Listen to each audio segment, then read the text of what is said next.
There's lots of movies that people recommend because they're iconic, nostalgic, or terrible in a very special way. Today, we're going to be talking about movies that are the most useful for new filmmakers and just artists in general. The first is a short film on YouTube by David Romero called Pleasant Inn. I've got multiple reasons to start with this one, and the first of which is drama. Lots of drama. Enough drama to rival Below Deck, but with unfortunately a lot less margaritas and cocaine. It was quite a popular short film on YouTube, and a lot of people either reviewed it or did reactions to it. A couple months ago, some guy from Bangladesh decided to steal it. He changed it so it was black and white, and then he covered the hotel sign so it didn't say Pleasant Inn anymore, and he spelled hotel wrong. After he uploaded this clearly stolen, bootleg, shitty version, he proceeded to send copyright takedown notices not only to David Romero, the original creator, but to 77 YouTubers who either reacted or reviewed the film in question. After 2 months, David Romero's video was put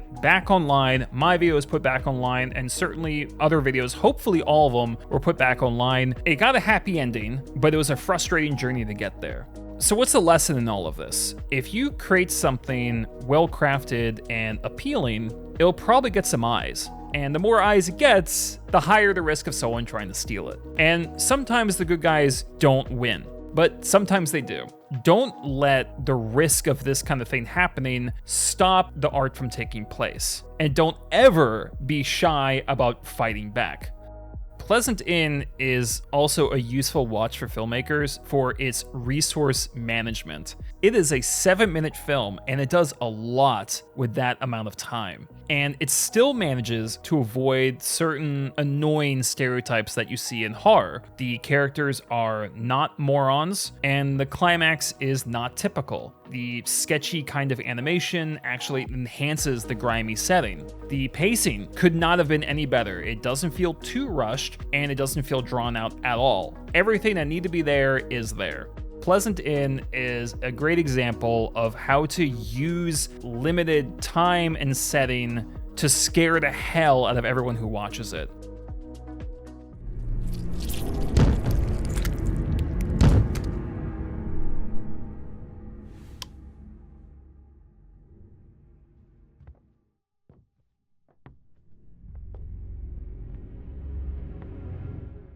Next is Primer. The overall budget was $7,000. His friends and family were featured characters, and when you watch it, you can tell that it is a low-budget film. There's a lot of dialogue, there's limited locations, it takes place mostly in suburbia, but even though it's $7,000, the film looks surprisingly great. It does a good job utilizing natural lighting. Where the camera is placed is so vital. When someone is relaxing in a car as someone else is driving it down the road, the position he put the camera made it so serene. I felt like I was in the character's mind. Also, Primer uses doppelgangers in the script, and using doppelgangers or twins can be a winning concept for a low-budget film because it's a fun way to use a small cast. You can literally reuse your actors. I mean, it doesn't get any better than that as far as, avoiding costs. If you have a solid concept and something you've worked out a lot in your head, you can turn it into something, provided that, it's not some gigantic galactic battle. Maybe it's a 10-minute short, maybe it's a whole film, but if you got some people and you got some ingenuity, you can get it done. Next up is Blood Simple. It is directed by the Coen brothers. It's their first film. You might be thinking, how can small filmmakers compete with that? It's Coen brothers. That's in the clouds. What am I gonna do? Since this one was their first outing, it's lower budget, and like all good first features, it's constantly experimenting with different things, trying to work things out. There are 2 reasons it's here, other than the fact that it's honestly really good.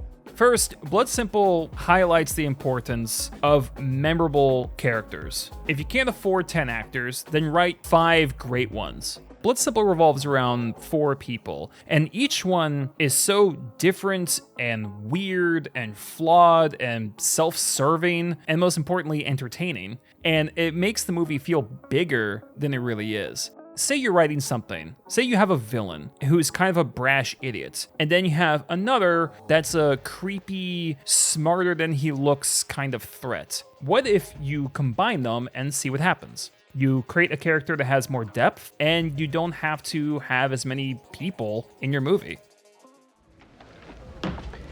Give me a call whenever you want to cut off my head. I can always crawl around without it.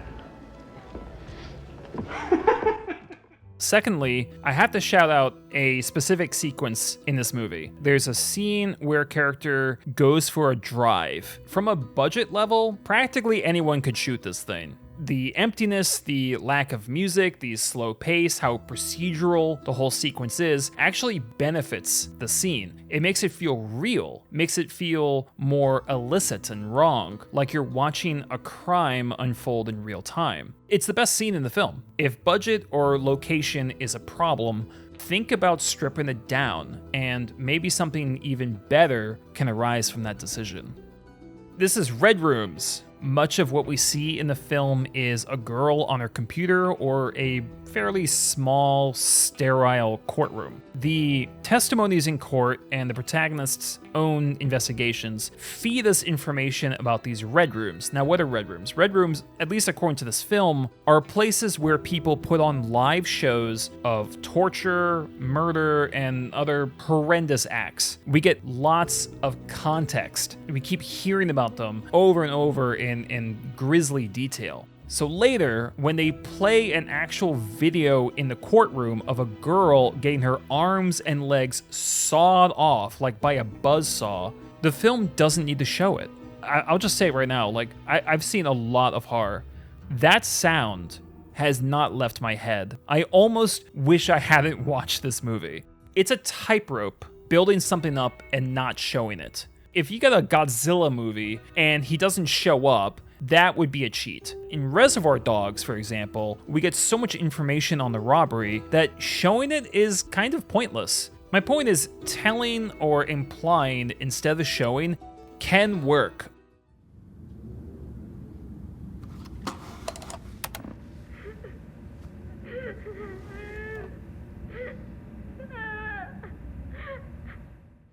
I think this is a great eerie watch for artists and new filmmakers because of what kind of emotions it can provoke. All you need is context, monitors, facial expressions. I mean, that's it for most of it.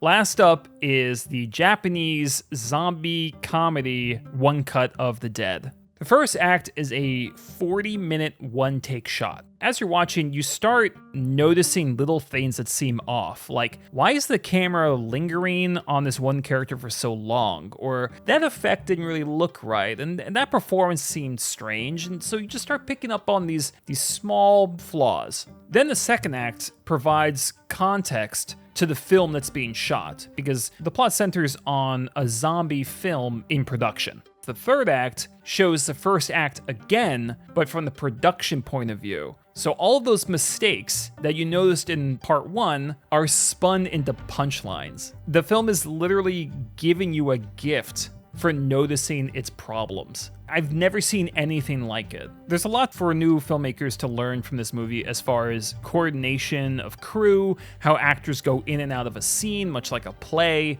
and of course, taking a flaw from your movie and making it work for you, not against you. One Cut of the Dead, in its own oddball way, reminds us to have fun in our passions. If you're having trouble with that script, that construction project, whatever it is, dive back into it with the mentality that you're just gonna have some fun with it. Try something new or wacky in your approach that makes it less laborious to get through.